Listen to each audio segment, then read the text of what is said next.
this video, we'll recap on how to access the Objectives Workspace, which has been introduced in Clarity version 16.1.2. This feature provides a way for organisations to track objectives and key results, also known as OKRs. OKRs provide a way to set goals that align to strategic initiatives and also allow us to track and measure the progress for each goal. In order to see the new workspace, make sure your system administrator has provided you with the necessary access rights for objectives.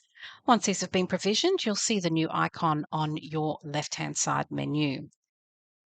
Once you've landed on the page, you'll see there is a board view and a grid view, as well as the column panel and the details panel.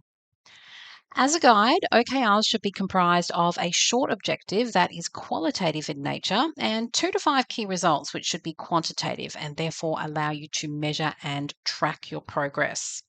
In this environment, I've created a custom attribute called type. I'm going to bring this into my list view using the column panel.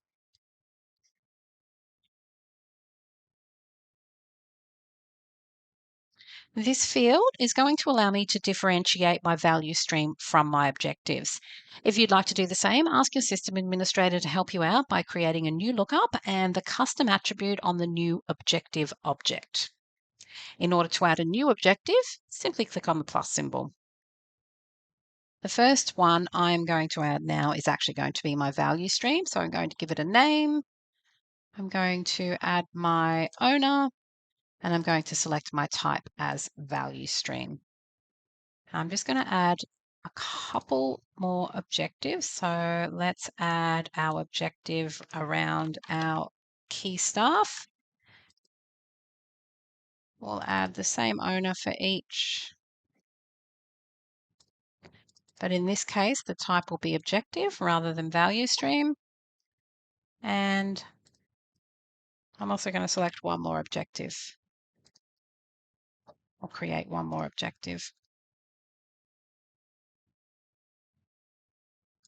And again, the type will be value stream. So you can then go ahead and populate any fields that are displayed within your view. So if you wish to populate or see your active flag, or you'd like to populate a description, you can add any of the fields that are available from the column panel. But while we're here, let's talk about the progress attribute, which is displayed.